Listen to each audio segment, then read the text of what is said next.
Hello everyone, welcome back to my channel Medhasvi Commerce Classes. So in the previous video we have discussed about the formal organization. What do you mean by formal organization? What are its advantages as well as disadvantages, which I told you they may ask you for 8 mark. It is a 8 mark question. So we have another type of organization structure, that is informal organization. What exactly mean by this informal organization? Ma'am, is it important? Important, yes. Your informal organization question also, they may ask you for 8 marks. Like, what is informal organization? State its advantages and disadvantages. So in today's video, we'll just discuss about the advantages and disadvantages as well as the meaning of your informal organization. So before going to that, first we should understand the concept of informal organization. What exactly mean by this informal organization? Let me take an example. See, when you people are go to a college, what is the main purpose of you to go to a college? Is to study, right? So as soon as you enter your class, will you people sit from morning, it may be your college timings may be from 9 to 4 o'clock, from morning 9 o'clock till 4 o'clock, you'll be very attentive to the classes, you'll be sitting like a robot and just listen to the classes without not speaking to each, any person. Your work is only to listen to the classes, whatever the, instructions given by the ER lecturer, you are just following that. In the lunch break, you'll just have your lunch which you have bought it from your home, and in the short breaks and all, you'll just use your washrooms and come and then go your home after your long bell. If this is a scenario, what is happening? Imagine once how will be your student life, imagine once how will be your college life. See, imagination is only very difficult, right? It is so difficult to imagine such things. Because why? Your work is that only, right? Why? What is the purpose of you people joining the college? To listen the classes. Why you have to listen? To gain the knowledge. Why you have to gain the knowledge? To get a more marks. Why you have to get more marks? And to go for a next higher level education. So my main purpose is that one only. Then why can't you do only that thing and go to your home? It is highly impossible. Why? Why, ma'am? Why it is impossible? I am asking to you, why it is impossible? Because we are not a robots, right? We do have some emotions, we do have some social needs, we do have some psychological needs which has to be fulfilled. So, even though my work is just to come to the class, sit, listen the classes, complete the notes, complete the assignments and then go. Even though my work is that much, but being a social animal, I am a social animal. Human beings are the social animal. We need some interactions. We do have some emotions. That's why we make a friendship with the people who is sitting beside us. Right? In our class, from the other classes, we'll make a friends from the other classes, and maybe we'll be having one favorite lecturer, and we'll be visiting to the staff rooms, we'll be visiting to the principal, not only every time for your official work, but sometimes for your social needs also, for your psychological needs also. So many friends groups will automatically arise in your classrooms. Why it is going to be happen? Because when you are interacting with the human beings, when you are interacting with your friends, some sort of bondage, some sort of relationship is going to create among yourself. That is very much required, that is very much essential for us, because we do satisfy our social needs, we do satisfy our psychological needs. Same thing is going to be happen in your workplace also, in your organization also. Then we will see how it is going to be happen in your organization. See, we'll just go with this. See, this is a formal organization structure which you people already know. On the top there will be a top level management people, or you can call it as a MD on the top. Below MD there will be a two managers will be there, and below managers there will be a sub managers, and below sub managers there will be a employees. See, any information if you want to give, first the MD will give that information to the manager pass it on to the sub manager, then from the sub manager it will be reached to the employees. A flow of communication will be there. This structure is created intentionally by the management people. I told you, deliberately they are going to create it, intentionally they are going to create it. Why? Because to fulfill their organizational objectives, to fulfill the activities which are there in the organization. For that, it is intentionally created by the management people. Or else, if we take an example of our college, on the top we'll be having a principal over here. Below the principal we'll be having a coordinators. Below coordinators we'll be having a HODs, that is head of the department. Below HODs there comes a lecturers. Below lecturers on the last there comes a students. This is a formal structure which is created in any of the companies, any of the organization, any of your educational institution. If we take this example, if any information has to pass it will go from the principal to the coordinator, then to the HOD, then to the lecturers, then at last it will reach to the students. This is a formal structure. Ma'am, actually what do you mean by this informal structure? See here, let us go it here. We'll take an example of, there is a person, we'll take an example of MD.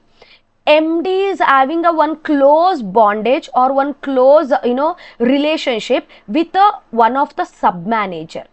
Say this fellow is MD and this fellow is sub manager. See, MD is here, you can see it over here. MD is here, sub manager is here. In the middle there is a manager.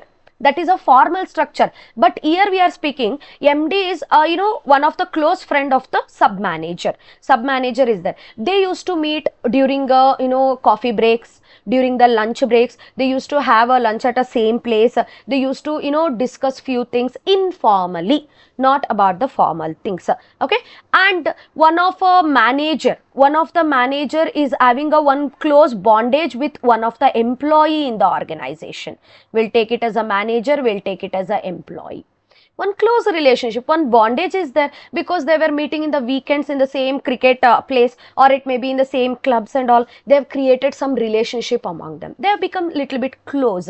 Why these people have become close? Maybe they are of a like-minded people. The decisions, the whatever they are going to think, everything is matching. So they have created some bondage, some emotions has been created. If we take an example of here, one of the HOD is having a close relationship with a lecturer. HOD is having a close relationship with one lecturer, or one lecturer is having a close relationship with one student. One bondage has been created. They were meeting, they are sharing some things, it may be they are discussing about the few things informally. See, this is going to be happen in your organization. Why? Because we are human beings. While interacting, while doing some activities of ourselves, we used to interact with few people. They will become close to us. There arises one structure which is called as informal structure. Here arises one structure. This is called as informal structure. Ma'am, then what is this informal structure? Informal structure is nothing but, you have to keep it in your mind, no one has deliberately created its structure. And of course, this formal organization, the organization don't want this structure too. But it automatically by default, it come into existence.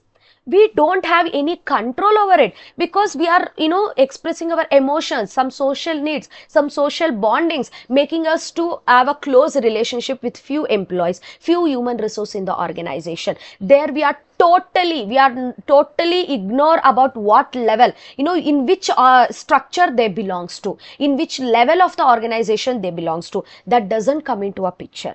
That's why a top level management people may have a close relationship with the employee, or employee may have a close relationship with the manager. Here, that level does not come into a picture. Because of some emotions, because of some social bondings, we do connect with each other. There arises one structure that is called as your informal structure.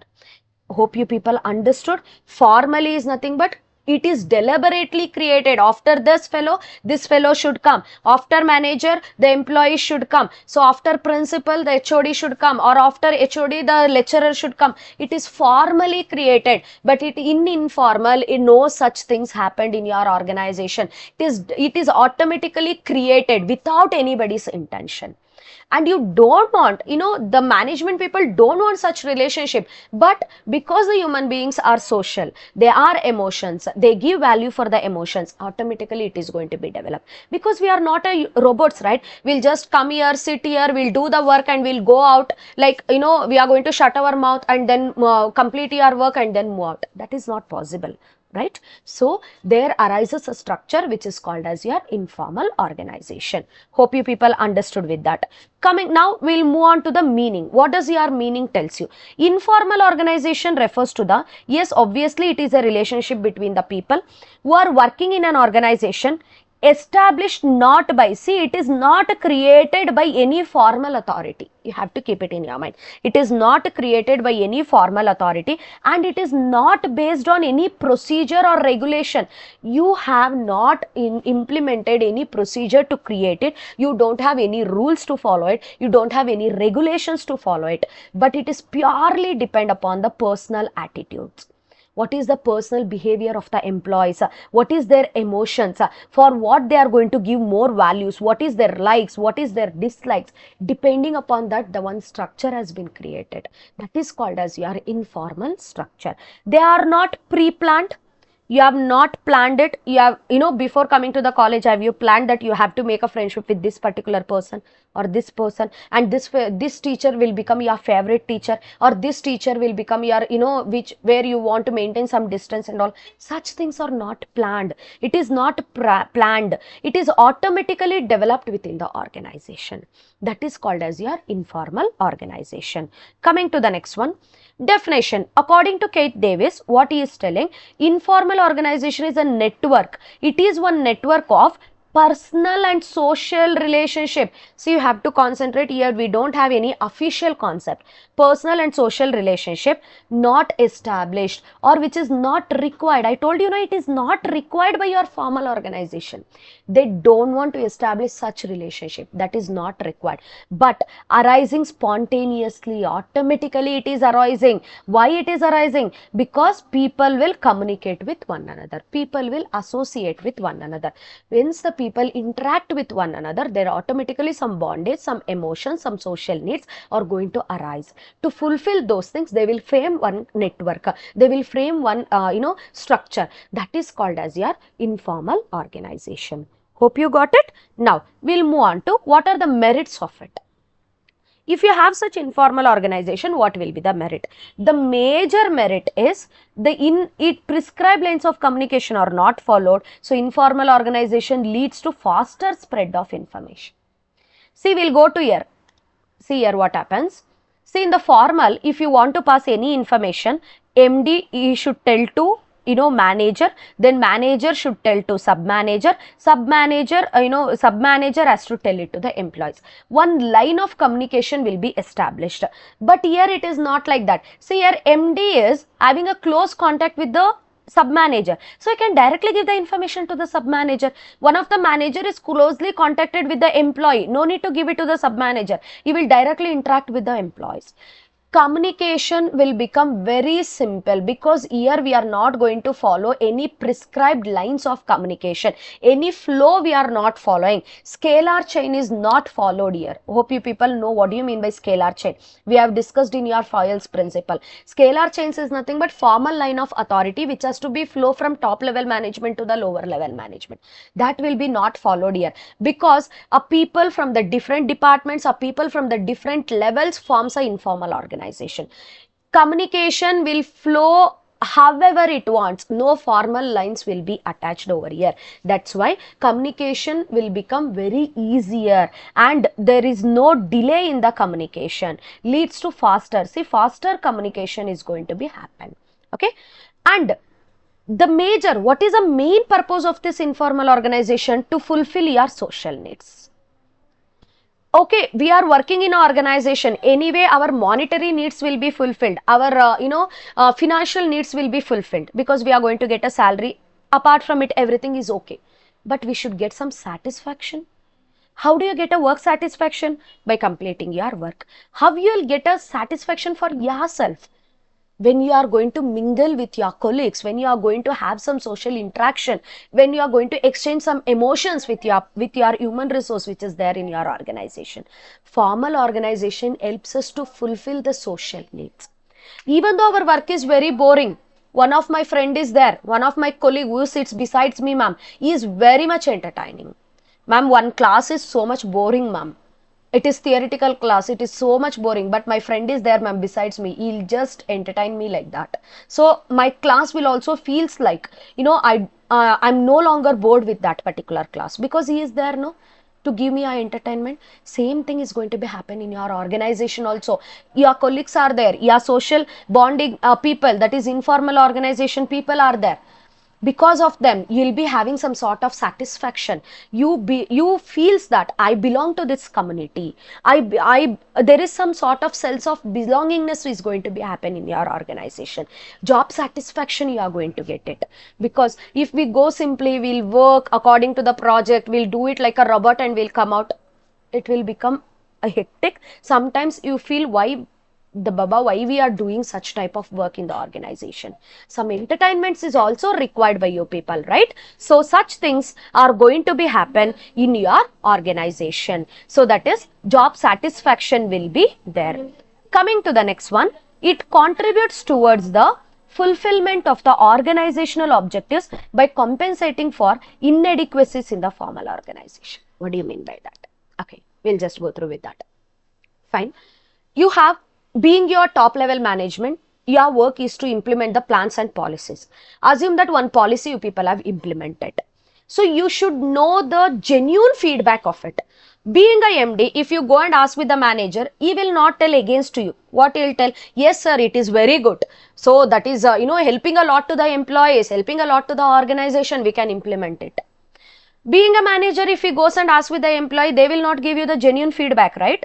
What they will tell, sir, if whatever you are doing is everything is correct, sir. Right, sir. You are the boss, sir. We are the followers, sir.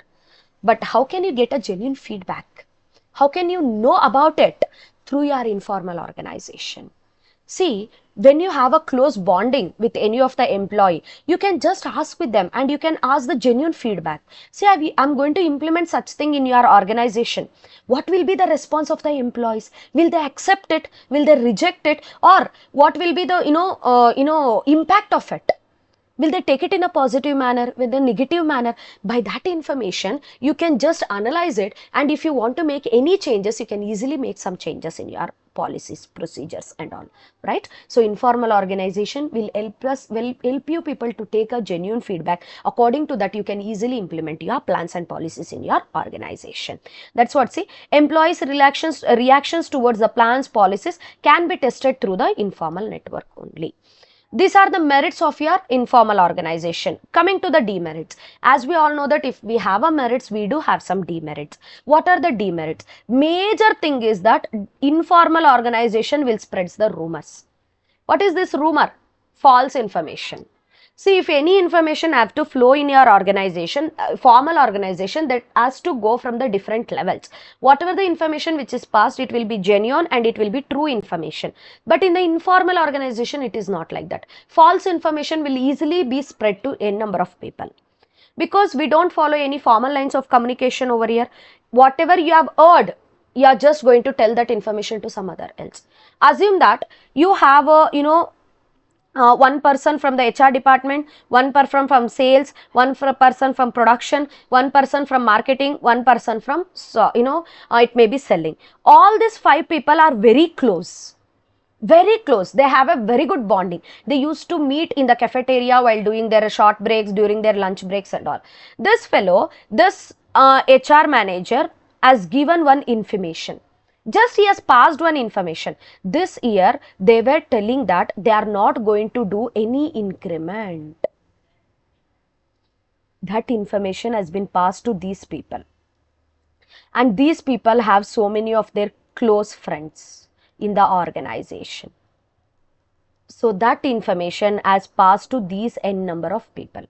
So this year, there is no increment. So few people have thought that maybe the information is right. So they have decided to quit the job in that organization.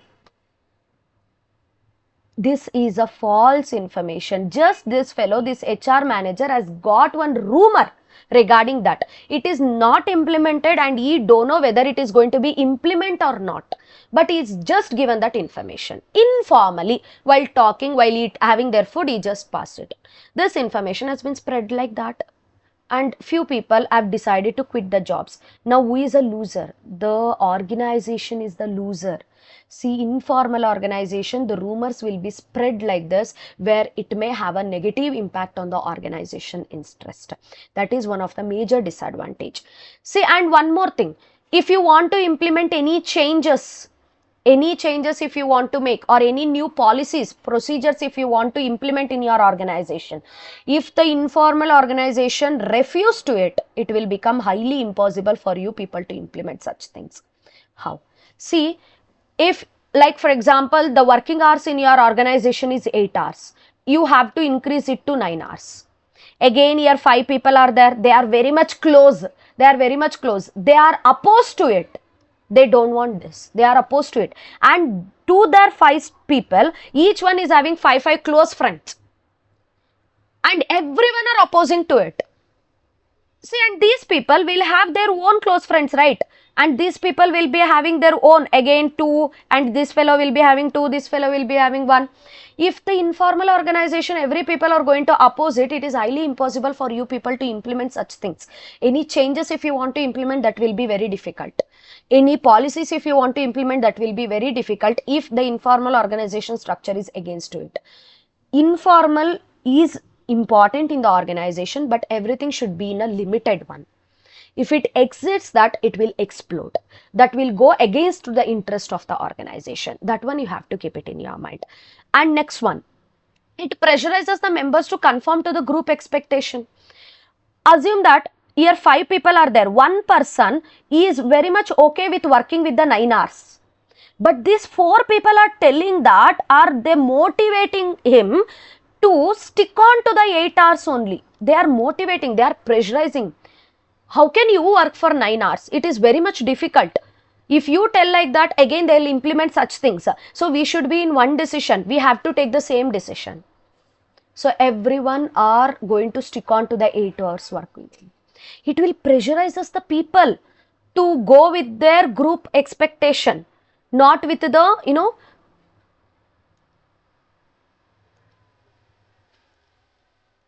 not with those things, right? So that is what happening in your informal organization. So see, you can see it over here. It pressurizes members to conform to the group expectation. This can be harmful to the organization if the norms set by the groups are against the organizational interest. See, organization interest, they are showing an interest to make the employees to work it for 9 hours so that they can increase their productivity, increase their profit, but people are against to it.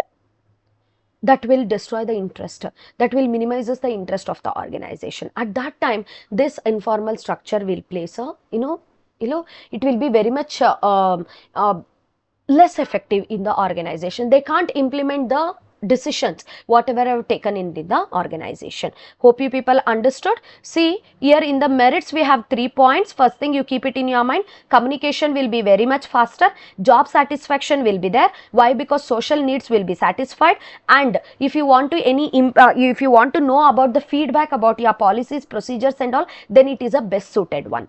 And in the demerits, when we come to the demerits, rumors is going to spread as usual. Rumors will be fast spread of rumors will be there. If you want to implement any changes, it is highly impossible. And sometimes the group people are going to make the others also to follow to the group instructions, to group policies. Then it will be very much difficult for you people to implement any of the changes in your organization. These are some of the merits as well as demerits of your informal organization. Coming to this, as you all know that I am going to put the notes in my description box. You can go through that and download the notes. State the advantages and disadvantages of informal organization. Write the meaning and mention the advantages and disadvantages. You have only 3, so mention all the 3. It will carry 3 plus 3 plus 2 marks for your meaning. Okay. And I hope you people have understood with your informal organization. In the next class, we will start up with the delegation. If you people have not subscribed to my channel, please do subscribe to my channel, Medasvi Commerce Classes. You share with your friends also. So, because these videos will help them to prepare for their midterm examination, upcoming midterm examination from 23rd of this month. Okay. Until that, stay tuned to my channel. Bye-bye.